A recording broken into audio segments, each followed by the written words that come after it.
ಎಲ್ಲೋ ನಮಸ್ಕಾರ, welcome back to my channel. ಕಜ್ಜಾಯ ಮಾಡ್ತಾ ಇದ್ದೀನಿ. ವರಮಹಾಲಕ್ಷ್ಮಿ ಹಬ್ಬ ಬರ್ತಾ ಇದೆ. ನೀವು ಇದೇ ರೀತಿ ಟ್ರೈ ಮಾಡಿ, ತುಂಬ ಚೆನ್ನಾಗಿ ಬರುತ್ತೆ. ಯಾರೆಲ್ಲ ಕಜ್ಜಾಯ ಮಾಡೋಕ್ಕೆ ಬರಲ್ಲ ಅನ್ನೋರು ಈ ವಿಡಿಯೋ ಪೂರ್ತಿ ನೋಡಿ. ತುಂಬ ಚೆನ್ನಾಗಿ ಈಸಿಯಾಗಿ ಕಜ್ಜಾಯ ಮಾಡೋದು ಹೇಗೆ ಅಂತ ವಿಡಿಯೋ ಮಾಡಿದ್ದೀನಿ. ಈ ವಿಡಿಯೋ ಹೇಗೆ ಬಂದಿದೆ ಅಂತ ಕಮೆಂಟ್ ಬಾಕ್ಸಲ್ಲಿ ತಿಳಿಸಿ. ನೋಡ್ತಾ ಇರ್ಬೋದು ಕ್ರಿಸ್ಪಿಯಾಗಿ ಎಷ್ಟು ಚೆನ್ನಾಗಿ ಬಂದಿದೆ ಅಂತ. ಕಜ್ಜಾಯ ಮಾಡಬೇಕು, ವಿಡಿಯೋ ಮಾಡ್ತೀಯಾ? ಫ್ಯಾನ್ ಆನ್ ಮಾಡೋಣ ಸ್ವಲ್ಪ ಹೊತ್ತು. ಸ್ವಲ್ಪ ಹೊತ್ತು ಫ್ಯಾನ್ ಆನ್ ಮಾಡಿದೆ. ಆನ್ ಹಾಕು, ಏನಾಗಲ್ಲ. ಸಣ್ಣಗಿಟ್ಟಿದ್ದೀನಿ, ಏನಾಗಲ್ಲ. ದೀಪ ಹಚ್ಚಿದ್ದೀನಿ. ಇವತ್ತು ಸೋಮವಾರ, ದೇವ್ರ ಪೂಜೆ ಎಲ್ಲ ಆಯಿತು. ದೇವ್ರ ಪೂಜೆ ಆಯಿತು. ಯಾಕೆ ಜೀನ್ಸ್ ಪ್ಯಾಂಟ್ ಬಿಚ್ಚಬೇಕು? ಮನೆಗೆ ಬಂದಿದ್ದ ತಕ್ಷಣ ಜೀನ್ಸ್ ಪ್ಯಾಂಟ್ ತೆಗೆದ್ಬಿಡ್ಬೇಕು. ತೆಗ್ದಿಡು ಮಗನೆ. ನಮ್ಮ ಮಕ್ಕಳಿಗೆ ಜೀನ್ಸ್ ಪ್ಯಾಂಟ್ಗಳೆಲ್ಲ ಚುಚ್ಚುತ್ತವೆ, ಸುಮ್ಮನೆ ತಗೊಂಬರೋದಷ್ಟೇ. ಒಂದು ನಿಮಿಷ. ಇವತ್ತು ಕಜ್ಜಾಯ ಮಾಡ್ತಾಯಿದ್ದೀನಿ. ವರಮಹಾಲಕ್ಷ್ಮಿ ಹಬ್ಬ ಬರ್ತಿದೆ, ಹಾಗಾಗಿ ನಿಮಗೂ ಇವತ್ತು ಕಜ್ಜಾಯ ರೆಸಿಪಿ ಶೇರ್ ಮಾಡ್ತಾಯಿದ್ದೀನಿ. ಪರ್ಫೆಕ್ಟಾಗಿ ಹೇಗೆ ಮಾಡೋದು ಅಂತ ನೋಡೋಣ ಬನ್ನಿ. ನಂತರನೇ ಟ್ರೈ ಮಾಡಿ ನೋಡಿ. ಯಾರಿಗೆಲ್ಲ ಕಜ್ಜಾಯ ಮಾಡೋಕ್ಕೆ ಬರಲ್ಲ, ಈ ವಿಡಿಯೋ ಪೂರ್ತಿ ನೋಡಿ. ಸ್ಕಿಪ್ ಮಾಡ್ದಂಗೆ ಪೂರ್ತಿ ನೋಡಿ, ಟ್ರೈ ಮಾಡಿ. ತುಂಬ ಚೆನ್ನಾಗಿ ಬರುತ್ತೆ. ಕಜ್ಜಾಯ ಮಾಡೋದು ಒಂದು ದೊಡ್ಡ ಟಾಸ್ಕ್ ಅಂತಲೇ ಹೇಳ್ಬೋದು. ಎಲ್ರಿಗೂ ಬರಲ್ಲ, ಬಟ್ ಈ ರೀತಿ ಮಾಡಿ ನೋಡಿ, ತುಂಬ ಚೆನ್ನಾಗಿ ಬರುತ್ತೆ. ಅಕ್ಕಿನ ಒಂದು 3 ದಿನ ನೆನೆಸಿಡಬೇಕು. 3 ದಿನ ನೆನೆಸಿಡ್ಬೇಕಾದ್ರೆ ಬೆಳಗ್ಗೆ ಸಾಯಂಕಾಲ ನೀರು ಚೇಂಜ್ ಮಾಡಬೇಕು. ನಾನಿವತ್ತು ಎಷ್ಟು ನೆನೆಯೋಕ್ಕೆ ಹಾಕಿದ್ದೀನಿ ಅಂತ ತೋರಿಸ್ತೀನಿ. ಅದಕ್ಕೂ ಮುಂಚೆ ಯಾರೆಲ್ಲ ಈ ವಿಡಿಯೋ ನೋಡ್ತಿದ್ದೀರಾ, ಲೈಕ್, ಶೇರ್, ಸಬ್ಸ್ಕ್ರೈಬ್ ಮಾಡ್ಕೊಂಡು ನೋಡಿ. ಇಷ್ಟ ಆದರೆ ಒಂದು ಲೈಕ್ ಮಾಡಿ, ಕಮೆಂಟ್ ಮಾಡಿ ತಿಳಿಸಿ ಹೇಗೆ ಬಂದಿದೆ ಕಜ್ಜಾಯ ಅಂತ.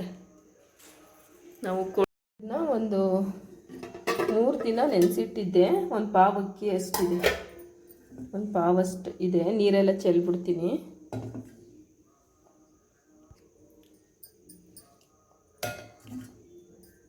ನೋಡಿ, ಈ ರೀತಿ ಯಾವುದನ್ನ ಸ್ಟೈನರ್ ಇರುತ್ತಲ್ಲ, ಅದಕ್ಕೆ ಸೋರ್ ಹಾಕೋಬಿಡಿ. ಚೆನ್ನಾಗಿ ನೀರೆಲ್ಲ ಸೋರಬೇಕು. ಈ ರೀತಿ ನೀರೆಲ್ಲ ಸೋರ್ಲಿಕ್ಕೆ ಹಾಕಿದ್ದೀನಿ.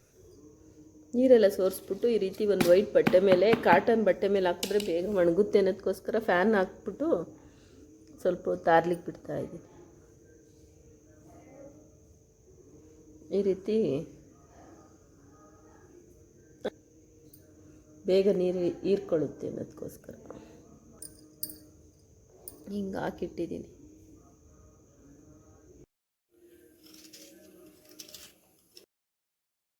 ಅಕ್ಕಿನ ಒಣಗಕ್ಕೆ ಹಾಕ್ಬಿಟ್ಟು ಸ್ವಲ್ಪ ಹೊತ್ತು ಬೆಲ್ಲ ಎಲ್ಲ ಈ ರೀತಿ ತುರ್ಕೊಳ್ಳಿ. ನೀವು ಯಾವ ಮೆಜರ್ಮೆಂಟಲ್ಲಿ, ಗ್ಲಾಸ್ ಆಗಿರ್ಬೋದು, ಪಾವ್ ಬರುತ್ತಲ್ಲ, ಅದರಲ್ಲಿ ನೀವು ಯಾವುದ್ರಲ್ಲಿ ಅಳತೆ ತೊಗೊತೀರ ಅಕ್ಕಿನ, ಅದೇ ಗ್ಲಾಸಲ್ಲಿ ಅದೇ ಅಳತೆಯಲ್ಲಿ ಬೆಲ್ಲ ತೊಗೋಬೇಕು. 1 ಗ್ಲಾಸ್ ಅಕ್ಕಿಗೆ 1 ಗ್ಲಾಸ್ ಈ ಥರ ಪುಡಿ ತುರಿದಿರೋದಾದರೂ ಮಾಡ್ಕೊಳ್ಳಿ, ತುರಿದ್ಬಿಟ್ಟಾದರೂ ಇಡಿ, ಇಲ್ಲಾಂದರೆ ಪುಡಿ ಮಾಡಿರೋ ಬೆಲ್ಲ ಆದರೂ ಹಾಕಿ.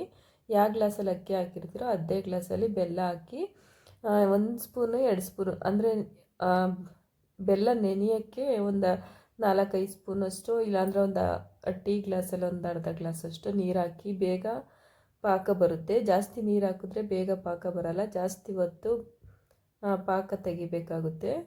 ಹಾಗಾಗಿ ಸ್ವಲ್ಪ ನೀರು ಹಾಕ್ಬಿಟ್ಟು ಬೇಯಿಸೋದ್ರಿಂದ ಬೇಗ ಪಾಕ ಬರುತ್ತೆ. ನೋಡ್ತಿರ್ಬೋದು, ಈ ರೀತಿ ಪ್ಲೇಟಲ್ಲಿ ಹಾಕಿ ಸ್ವಲ್ಪ ಹೊತ್ತು ಬಿಟ್ಟ ಮೇಲೆ ಬಿಸಿಯೆಲ್ಲ ಹೋದ್ಮೇಲೆ ಈ ರೀತಿ ನೋಡಿದ್ರೆ ಅದು ಬೆಲ್ಲ ಉಂಡೆ ಥರ ಬರಬೇಕು ಪಾಕ. ಉಂಡೆ ಥರ ಬಂದರೆ ಬಂದಿದೆ ಪಾಕ ಅಂತ. ಇನ್ನೂ ಇದು ಪಾಕ ಬಂದಿಲ್ಲ. ನಾನಿದು ಪಾಕಕ್ಕೆ ಹಾಕೋಕ್ಕೆ ಏನೆಲ್ಲ ಬಿಳಿ ಎಳ್ಳು ಮತ್ತು ಸ್ವಲ್ಪ ಗಸಗಸೆ, ಸ್ವಲ್ಪ ಏಲಕ್ಕಿ ಪುಡಿ ಮಾಡಿರೋದು, ಕುಟ್ಟಿ ಪುಡಿ ಮಾಡಿರೋ ಅಂಥ ಏಲಕ್ಕಿ, ಇಷ್ಟು ಹಾಕ್ತಾಯಿದ್ದೀನಿ ಪಾಕದೊಳಗಡೆ. ನಾನು ಮಾಡಿರೋ ಕ್ವಾಂಟಿಟಿಗೆ ಒಂದು ಸ್ಪೂನಷ್ಟು ಎಳ್ಳು, ಒಂದು 1/4 ಸ್ಪೂನಷ್ಟು ಗಸಗಸೆ, ಒಂದು 2ರಿಂದ 3 ಏಲಕ್ಕಿ ಹಾಕ್ತಾಯಿದ್ದೀನಿ. ಇಷ್ಟು ಹಾಕಿ ಚೆನ್ನಾಗಿ ಮಿಕ್ಸ್ ಮಾಡ್ತಾಯಿದ್ದೀನಿ. ನೀವು ಎಳ್ಳನ್ನ ಒತ್ತುತ್ತೀರಲ್ಲ, ಅವಾಗೆ ಹಚ್ಚಿದ್ರೆ ಎಣ್ಣೆಲಿ ಹಾಕ್ದಾಗೆಲ್ಲ ಬಿಟ್ಕೊಬಿಡುತ್ತೆ. ಈ ರೀತಿ ಪಾಕಕ್ಕೆ ಹಾಕೋದ್ರಿಂದ ಎಣ್ಣೆಲಿ ಹಾಕ್ದಾಗ ಬಿಟ್ಕೊಳ್ಳಲ್ಲ. ನೋಡ್ತಾ ಇರ್ಬೋದು, ಅಕ್ಕಿ ಹಿಟ್ಟು ನಾನು ಮಿಕ್ಸಿಗೆ ಹಾಕಿರೋದು ಫ್ಲಿಪ್ಪಿಂಗ್ ಮಿಸ್ ಆಗಿದೆ. ಏನಿಲ್ಲ, ಕೈಯಲ್ಲಿ ಮುಟ್ಟು ನೋಡಿದ್ರೆ ಅಕ್ಕಿ ತ್ಯಾವ ಇರಬಾರ್ದು. ಆ ರೀತಿ ಸ್ವಲ್ಪ ಫ್ಯಾನ್ಗಳಿಗೆಲ್ಲ ಆರಿದ ಮೇಲೆ ಮಿಕ್ಸಿಗೆ ಹಾಕ್ಬಿಟ್ಟು ಚೆನ್ನಾಗಿ ನೈಸ್ ಪೌಡ್ರಾಗಿ ಮಾಡ್ಕೋಬೇಕು. ಜಲ್ಡೆ ತಿರುಗ್ಬಿಟ್ಟು ಹಾಗೆ ಬಿಡಬೇಡ್ರಿ, ಸ್ವಲ್ಪ ಗಾಳಿ ಆಡ್ದಂಗೆ ನೀಟಾಗಿ ಪ್ರೆಸ್ ಮಾಡಿಡಬೇಕು. ನೀಟಾಗೆಲ್ಲ ಸ್ವಲ್ಪ ಕಷ್ಟ ಅಂದರೆ ಮಿಕ್ಸಿಗೆ ಹಾಕ್ಬಿಟ್ಟು ಇದನ್ನು ಅಕ್ಕಿನ ಪುಡಿ ಮಾಡ್ಕೊಳ್ಳೋದೇ ಜಾಸ್ತಿ ಸ್ವಲ್ಪ ಕಷ್ಟ ಅನಿಸೋದು. ಹಾಗಾಗಿ ನೀಟಾಗಿ ನೀರೆಲ್ಲ ಸ್ವಲ್ಪ ಆರಿದ ಮೇಲೆ ಅಕ್ಕಿ ಹಿಟ್ಟನ್ನ ನೀಟಾಗಿ ಪುಡಿ ಮಾಡ್ಕೊಳ್ಳಿ. ಮಿಕ್ಸಿಗೆ ಹಾಕ್ಕೊಂಡು ಪುಡಿ ಮಾಡಿದ್ಮೇಲೆ ಈ ಪಾಕ ಬಂದಿದೆಯಲ್ಲ, ಬೆಲ್ಲದ ಥರ ಉಂಡೆ ಬರುತ್ತಲ್ಲ ನೀರಿಗೆ ಹಾಕಿದಾಗ, ಆವಾಗ ಪಾಕ ಬಂದಿರುತ್ತೆ. ಆಗ ಸ್ವಲ್ಪನೇ ಪಾಕದೊಳಗಡೆ ಹಾಕ್ಕೊಂಡು ಈ ಅಕ್ಕಿ ಹಿಟ್ಟನ್ನ ಮಿಕ್ಸ್ ಮಾಡಬೇಕು. ನೋಡ್ತಾ ಇರ್ಬೋದು, ಸ್ವಲ್ಪನೇ ಹಾಕಿ ಮಿಕ್ಸ್ ಮಾಡ್ತಾಯಿದ್ದೀನಿ. ಒಟ್ಟಿಗೆ ಎಲ್ಲ ಒಂದೇ ಸರಿ ಹಾಕ್ಲಿಕ್ಕೆ ಹೋಗಬೇಡ್ದು. ಇದೇ ರೀತಿ ಒಂದು ಸ್ವಲ್ಪನೇ ಹಾಕಿ ಮಿಕ್ಸ್ ಮಾಡ್ತಾಯಿರಿ. ನೀವು ಕ್ವಾಂಟಿಟಿ ಎಷ್ಟು ತೊಗೊಂಡಿರ್ತೀರ ಅಷ್ಟಕ್ಕೆ ಎಲ್ಲ ಹಿಟ್ಟು ಪರ್ಫೆಕ್ಟಾಗಿ ಕರೆಕ್ಟಾಗಿ ಆಗುತ್ತೆ. ಕರೆಕ್ಟ್ ಅಳತೆ ತೊಗೊಂಡ್ರೆ ಜಾಸ್ತಿ ಏನಾಗಲ್ಲ, ಕರೆಕ್ಟಾಗಿ ಬರುತ್ತೆ. ಒಂದು ಲೋಟ ಅಕ್ಕಿಗೆ 1 ಗ್ಲಾಸು ಬೆಲ್ಲ ಹಾಕಿದ್ರೆ ಪಾಕ ಸರಿಯಾಗಿ ಬರುತ್ತೆ. ಅಷ್ಟೇ ಹಿಟ್ಟಿಗೆ ಕರೆಕ್ಟಾಗಿ ಬರುತ್ತೆ. ನೋಡ್ತಿರ್ಬೋದು, ನಾನೆಲ್ಲ ಹಿಟ್ಟು ಹಾಕ್ಬಿಟ್ಟು ಒಂದೇ ಒಂದು ಸರಿ ಚೆನ್ನಾಗಿ ಮಿಕ್ಸ್ ಮಾಡ್ತಾಯಿದ್ದೀನಿ. ಒಂದು ಗಂಟೆ ಇಲ್ದಿರ, ಗಂಟೇನಾಗಲ್ಲ. ಸ್ಟವ್ ಆಫ್ ಮಾಡಿದ್ದೀನಿ. ಈ ರೀತಿ ನೋಡ್ತಾ ಇರ್ಬೋದು ಎಷ್ಟು ತೆಳ್ಳಗಾಗಿದೆ. ನೋಡ್ತಾ ಇರ್ಬೋದು ಎಷ್ಟು ಚೆನ್ನಾಗಿ ಬಂದಿದೆ ಅಂತ. ಇದನ್ನು ಬಿಸಿ ಆದ್ಲಿಕ್ಕೆ ಇಟ್ಟಿದ್ದೆ. ಮೇಲ್ಗಡೆ ಒಂದು ಸ್ವಲ್ಪ ತುಪ್ಪನೂ ಹಾಕಿದ್ದೀನಿ. ನೋಡ್ಬೋದು, ತುಪ್ಪ ಇಲ್ಲಾಂದರೆ ಎಣ್ಣೆ ಏನಾದರೂ ಹಾಕಿಟ್ಬಿಡಿ. ಆದಮೇಲೆ ಹಿಟ್ಟು ಇಷ್ಟು ಸಾಫ್ಟಾಗಿ ಬರುತ್ತೆ. ನೀವು ನೋಡ್ತಿರ್ಬೋದು, ಆಫ್ ಮಾಡಿದ್ನಲ್ಲ ಅವಾಗ ತೆಳುಗೆ ಬಂದಿತ್ತು. ಈಗ ಬಿಸಿ ಎಲ್ಲ ಹೋದ್ಮೇಲೆ ಈ ರೀತಿ ಬಂದಿದೆ. ತುಂಬ ಚೆನ್ನಾಗಿ ಬರುತ್ತೆ. ನಾನು ಮಾಡಿರೋ ರೀತಿ ನೀವು ಟ್ರೈ ಮಾಡಿ, ತುಂಬ ಚೆನ್ನಾಗಿ ಬರುತ್ತೆ. ನೋಡ್ತಿರ್ಬೋದು ಎಷ್ಟು ಚೆನ್ನಾಗಿದೆ ಅಂತ. ತುಪ್ಪ ಹಾಕಿದ್ದೀನಿ.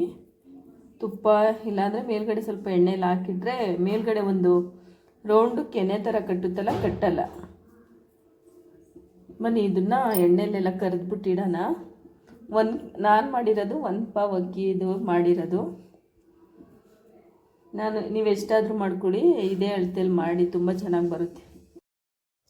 ಅಕ್ಕಿನ ಚೆನ್ನಾಗಿ ಮಿಕ್ಸಿಗೆ ಆಡಿಸ್ಕೊಂಡು ಜಲ್ಡೆ ಹಿಡ್ಕೋಬೇಕು, ನೈಸ್ ಪೌಡ್ರ್ ಮಾಡ್ಕೋಬೇಕು. ನಾನು ಜಲ್ಡೆ ಹಿಡಿಯೋದು ಹೇಳಿಲ್ಲ, ಹಾಗಾಗಿ ನೈಸ್ ಪೌಡ್ರ್ ಮಾಡ್ಕೊಳ್ಳಿ. ಜಲ್ಡೆ ಹಿಡ್ಕೊಂಡು ಒಂದೊಂದು ಸ್ವಲ್ಪನೇ ಮಿಕ್ಸಿ ಮಾಡಿಕೊಂಡು ಜಲ್ಡೆ ಹಿಡಿದ್ಬಿಟ್ಟು ನೈಸ್ ಪೌಡ್ರ್ ಮಾಡ್ಕೊಂಡು ಎಲ್ಲ ಉಂಡೆ ಮಾಡಿ ಇಡ್ತಾ ಇದ್ದೀನಿ.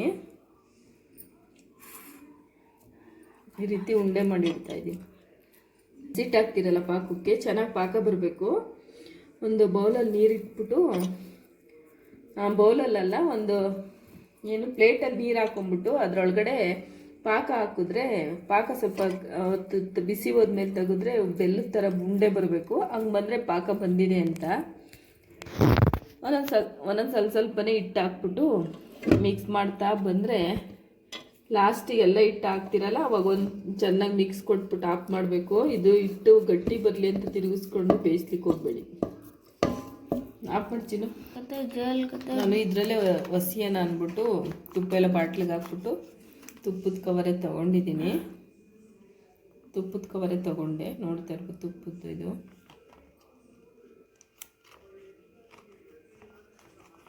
ಇಲ್ಲಾಂದರೆ ನೀವು ಬಟರ್ ಪೇಪರ್ ಅಂತ ಬರುತ್ತೆ, ಬಟರ್ ಪೇಪರ್ ಮೇಲೋ ಬಾಳೆ ಎಲೆ ಮೇಲೋ ಒಸಿರಿ ತೊಟ್ಟಕ್ಕೆ ಚಲೋ ಬಿಡುತ್ತಿದ್ರೆ ತುಪ್ಪ ಐತೆ. ಒತ್ಬಿಟ್ಟು ಸಂಪ್ರದಾಯಿಕವಾಗಿ ಮಾಡೋದಿದ್ರೆ ಮಧ್ಯ ಒಂದು ತೂತ ಹಾಕ್ಬೇಕು. ಹಿಂಗೆ ತೂತ ಇಟ್ಟರೆ ಮಾತ್ರ ಹಳೆ ಕಾಲದ ಥರ ಮಾಡ್ತಿದ್ವಲ್ಲ ಅದೇ ರೀತಿ ಬರುತ್ತೆ. ಎಣ್ಣೆ ತೋರಿಸಲು ಬಿಸಿ ಇಟ್ಟಿದ್ದೀನಿ ನೋಡಿದೆ. ಈ ರೀತಿ ತೆಗಿಬೇಕು. ಆಮೇಲೆ ತೋರಿಸಿ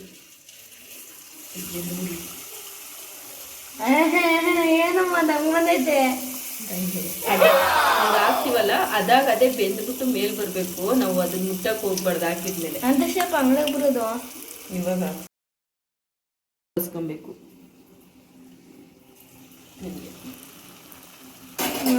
ಕಲಿಸ್ಬಿಟ್ಟಿದ್ದ ಒಂದೇ ಬೇಯಿಸ್ಕೊಳ್ಳಿ. ಅದು ಫಸ್ಟ್ಗೆ ಸ್ಟಾರ್ಟಿಂಗ್ ಹಂಗೇನೆ. ಇನ್ನೊಂದು ಸೈಡ್ ಊಟ ಮಾಡಾಕ್ಬೇಕಾದ್ರೆ ಅದು ಬೆಂದು ಮೇಲ್ಗಡೆ ಬರಬೇಕು, ಅವಾಗ ಊಟ ಮಾಡಕ್ಕೆ. ಅಷ್ಟೇಮ್ಮ ಹಿಂಗೆ ಎತ್ಕೊಂಡಾಗ ನೋಡಿ, ಜೋರೂರು ಇಡಬಾರ್ದು, ಸ್ವಲ್ಪ ಸಣ್ಣೂರು ಇಟ್ಕೊಳ್ಳಿ, ಸೀದೋಗ್ಬಿಡುತ್ತಿಲ್ಲ ಅಂದರೆ ಈ ಥರ ಪ್ರೆಸ್ ಮಾಡಿ ಒಂದು ಸ್ಪೂನಿಂದನೋ. ಇದ್ರ ಕಜ್ಜಾಯ ಪ್ರೆಸರ್ ಇರುತ್ತೆ ಕಜ್ಜಾಯ ಮಾಡೋರ ಹತ್ರ. ನಾವು ಅಪರೂಪಕ್ಕೆ ಮಾಡೋರು ಈ ರೀತಿ ಸ್ಪೂನಾಗಿ ಎಣ್ಣೆ ತೆಗಿಬೇಕು, ಇಲ್ಲಾಂದರೆ ಬರೀ ಎಣ್ಣೆಣ್ಣೆ ಬಂದಿರುತ್ತೆ ನೋಡಿ. ಈ ರೀತಿ ನೋಡ್ತಾ ಇರ್ಬೋದು. ಯಪ್ಪ ಏನಮ್ಮದು ಎಣ್ಣೆ. ಹಿಂಗೆ ತೆಗಿಬೇಕು ಎಣ್ಣೆ, ಇಲ್ಲಾಂದರೆ ಎಣ್ಣೆನೇ ಇರುತ್ತೆ. ಅದೇನೋ ಪ್ರೆಷರ್ ಇರುತ್ತೆ ಅವ್ರ ಹತ್ರ. ಈ ಥರ ಅಲ್ಲ, ಮರದ್ದು ಮೇಲ್ಗಡೆಯಿಂದ ಹಾಕಿ ತಿರುಗಿಸ್ತಾರೆ. ಹಂಗೆ ಒಂದು 10 ಹೊತ್ತಿಗೆ ಹಾಕಿ ತಿರುಗಿಸ್ತಾರೆ. ಯೂಟ್ಯೂಬಾಗ ನೋಡಿದ್ಯಾ? ಅಷ್ಟೇ ಬಿಡು. ನೋಡ್ಬೋದು ಎಷ್ಟು ಚೆನ್ನಾಗಿ ಬಂದಿದೆ ಅಂತ. ನೋಡು ಈ ಕಡೆ ಬಂದೈತಲ್ಲ, ಆ ಥರ ಕಲರ್ ಬಂದಿದೆ.